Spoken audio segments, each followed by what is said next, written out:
Fan mail. I'm a bit of a penny pincher. I try to stick to the bare essentials when grocery shopping, and I spend most of my free time earning money in other ways. I sell things, look for odd jobs on Craigslist, take surveys online, and work on YouTube. It's more than likely due to these surveys or fan mail from YouTube that I even received a mysterious package in the mail. Allow me to explain. I take countless surveys online that range from questions about my shopping experiences to very intrusive, personal queries. Many of you do. After roughly 30 surveys or so, most sites will send you some money, anywhere from $1 to $5. It's tedious work, but if you have nothing else to do, why not make some extra cash? And like I said, I'm a penny pincher.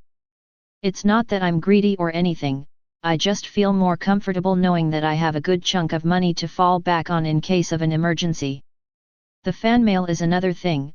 In the past we had tons, and stopped taking it after this happened. However, we were asked to start again. What do you think? Should we? Now, because of these surveys, I've typed my address into a lot of websites. As such, I receive an overwhelming amount of junk mail. I don't mind all that much. Just like the fan mail, we love to read things from time to time. Between the money from the surveys and never needing firewood in the winter, it's worth it. This is a prepper's dream. One day, however, I received a package. The package was wrapped in leather, something I'd never seen come through the mail before. Embossed in the upper left corner was a rather impressive logo. It seemed that the mystery package was from a company called Tech Astronomy. Initially, I thought there was some sort of mix-up at the post office, but my name and address were right there on the package embossed, just like the logo. It was just amazing to look at. I asked my wife what she thought of it, but she offered no insight. After seeing it, she grew excited and tried pressuring me into opening it. In her defense, the thing did look important, I guess.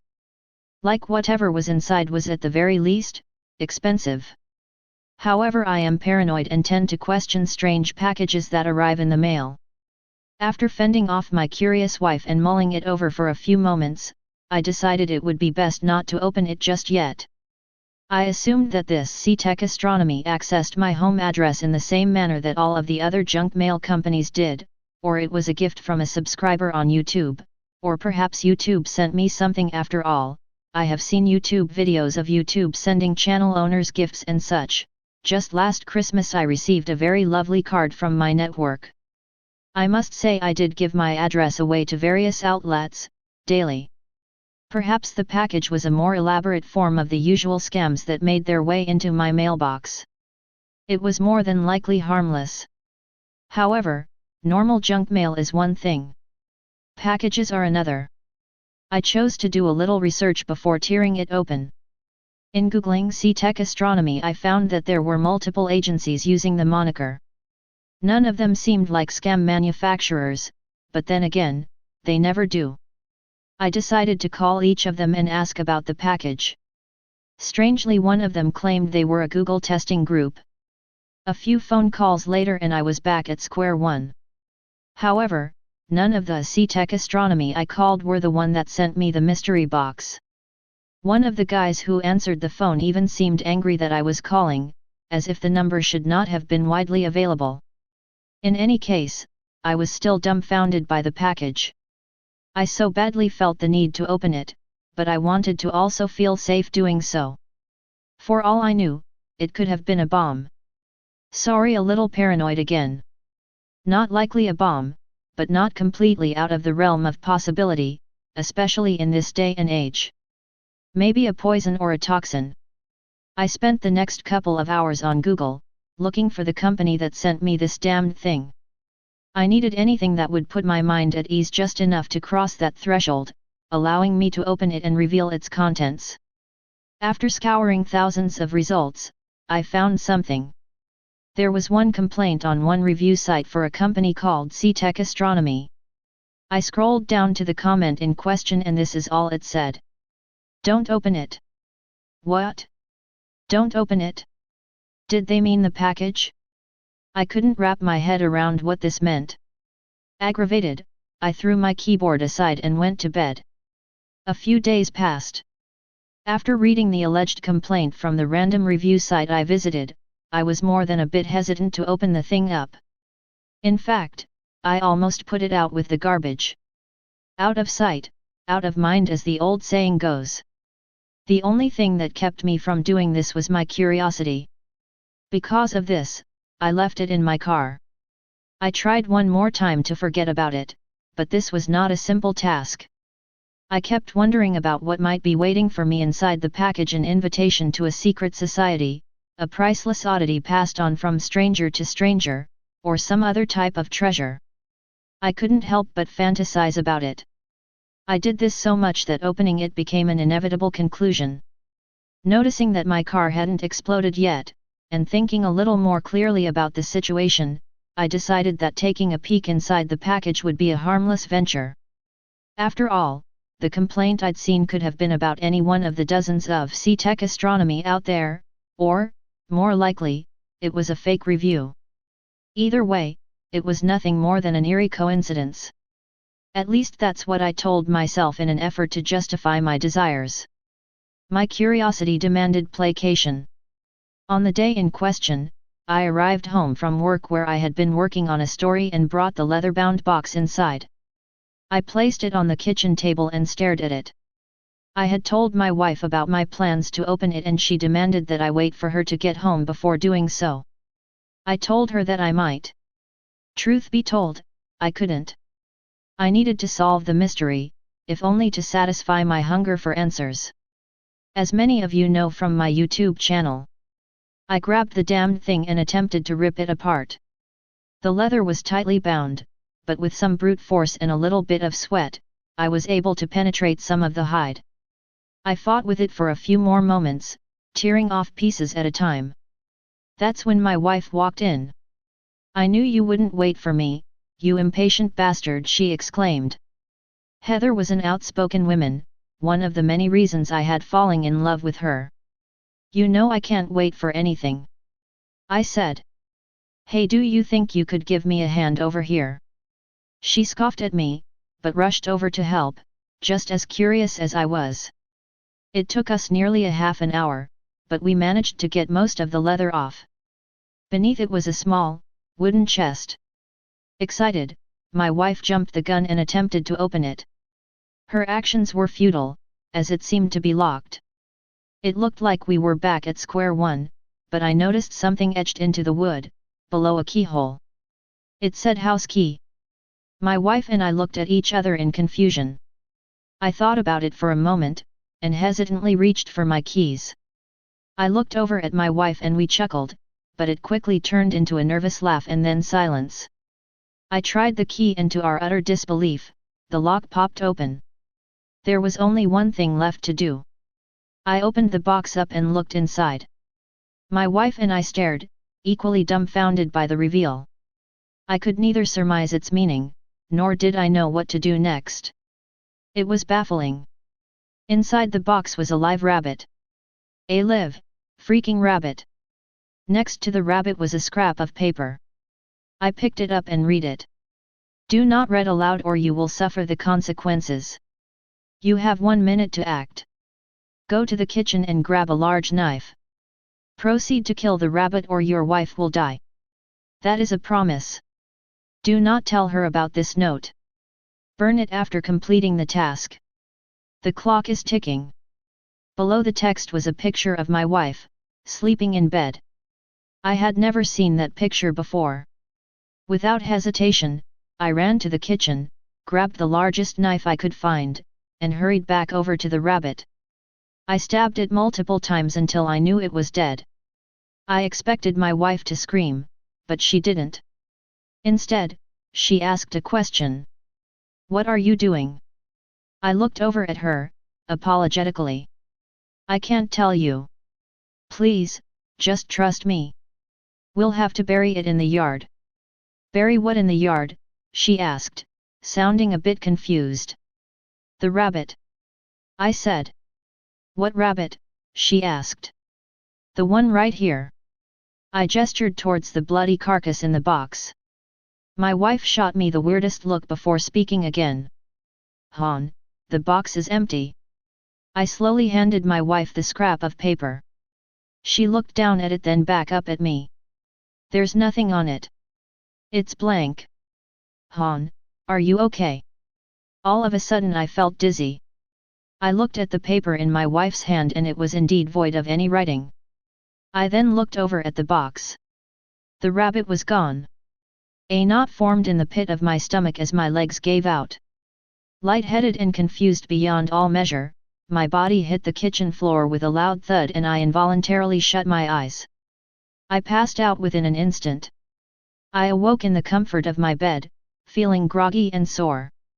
My wife was sitting beside me with a troubled expression on her face. She was more than likely worried, both for my physical and mental health. Oh, thank God. Are you all right? She asked. I'll be fine. How long was I out? About 20 minutes. I was about to call 911. What the hell happened? She asked. I changed the subject from my untimely descent to the box. I asked her if she truly saw nothing, in which she replied, no, nothing at all.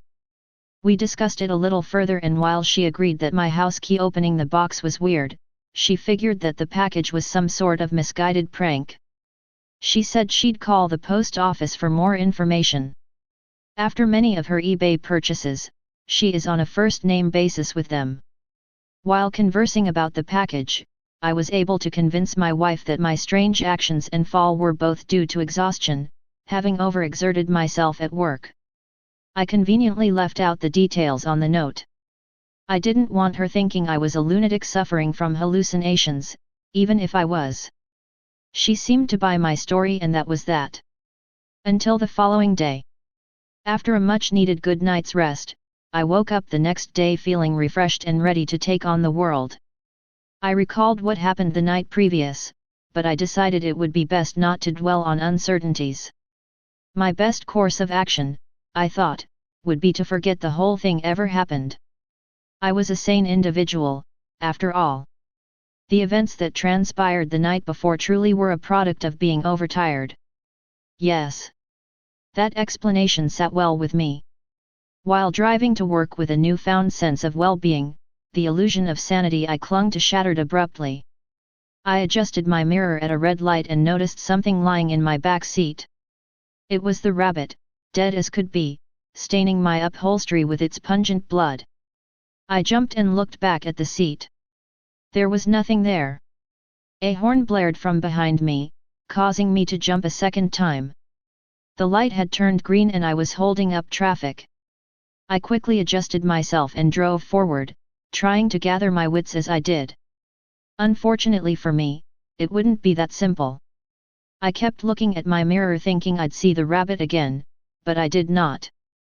I managed to calm myself down and convince myself, once again, that I was sane and it was just a trick of the eyes.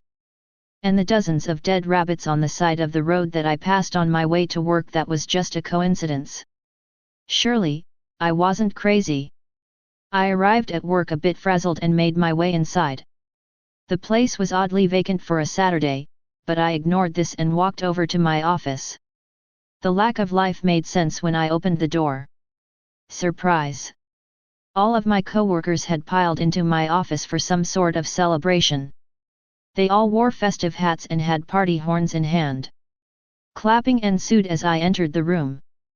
Before I could ask what it was all for, my boss walked over to me. Happy 5 years with the company. You've done great things here and we all wanted you to know how much we appreciate the work you do. Take some time to kick back and relax. You've earned it. I heard a bottle of champagne pop in the corner of the room. Still on edge from the ride over, I jumped. Everyone laughed. My boss's laugh was the loudest and most comical, which caused everyone else to laugh even harder. That's when I joined in. For a few moments, my worries vanished. I forgot all about the stupid package and the weird ride to work. It was nice. But nice things don't last. Once the laughter stopped, my boss put his hand on my shoulder and spoke again. By the way, we got something for you. Hope you like it. He walked me over to my desk and everyone stepped away to reveal my gift. Well, what do you think? He asked. There, lying on my desk, was a dead rabbit. My boss began cutting into the rabbit with a knife and passing around pieces of its flesh to my coworkers. I hope you like chocolate, he said. Maybe the thing my boss was cutting into truly was just a cake, but I was still shaken by what I was witnessing. Here you go, the best piece. My boss handed me the rabbit's head on a paper plate. That was the last straw. I dropped the plate, ran out of the building, got into my car, and left. I couldn't be sure of what was going on, but I knew I couldn't be at work. As such, I sped home, ignoring all of the rabbit carcasses I passed along the way. I needed to rest off whatever it was that ailed me. This was like a bad drug. I arrived home and stormed through the front door, startling my wife, who was sitting on the couch reading a book. Heather loved to read. You're home early. Everything all right? She asked. I'm taking a sick day. I don't feel so hot. I almost made it up the stairs when my wife stopped me. Oh, I called the post office. They said that the man who sent you the package will be there to meet you at 2:00 p.m. What? Who sent it? I asked. They didn't say. That was all they told me. That was bizarre. I didn't even know the post office had the power to arrange such a meeting. Something wasn't adding up, but then again, it made about as much sense as anything else that had happened. I decided it would be best to meet this mystery person. Maybe then I would have some answers. I slept for a few hours and woke up to a bunch of missed calls from work, as well as a text from my boss that said sorry. Next time we'll get vanilla. I looked at the time, it was 1:35 p.m. That was my cue to throw on my shoes and head out. I didn't want to miss my impromptu meeting with who I could only guess would be the CEO of C-Tech Astronomy. I drove down to the post office and quickly made my way in. There were a bunch of people in there picking up mail and sending out packages, so I couldn't be sure who it was that I was meeting. Noticing that I looked lost, an older gentleman walked over to me. There you are. The man then snapped his fingers, and as if by magic, everything stopped. What I mean by that is everyone stopped moving and silence filled the room. Everything was frozen, somehow. Baffled, I looked over to the man for answers. What's going on here? Well, I was hoping we could find that out, together. I had no idea what the man was talking about, so I remained silent like the rest of the room. Oh, where are my manners? Allow me to introduce myself. I'm Dr. Edward Mantil. But you can call me Edward, if you like. Do you work for C-Tech Astronomy? I asked. Yes. As a matter of fact, I do. As well as a few other places. One answer was mine so far, but it wasn't much. I needed to press him for more information. Tell me, Edward, what the hell is going on here? I'm sorry to say, there's no simple answer. I will, however, try my best. I just ask that you keep an open mind and bear with me. Dr. Edward Mantil cleared his throat and then elaborated. The life you know and hold dear is nothing but a simulation. None of this is real, not even you, technically speaking. You are a synthetic life form created by C-Tech Astronomy. You are currently in a lab, hooked up to a computer, the one running the simulation. You are being tested for various things. We need to do this on all of our new models before entering the production stage. You mean to tell me? Please, let me finish. I bit my tongue so as to hear the rest of his outlandish story. When a round of testing is complete, we then proceed to waking you up, so to speak. But therein lies the malfunction. We've tried to wake you up several times, but you can't seem to break free of the delusion that is this life. You become hysterical upon waking and seem to believe that everything here in the simulation is real, and the real world out there is not. Though I didn't believe a word he was saying, I kept listening, if only out of morbid curiosity.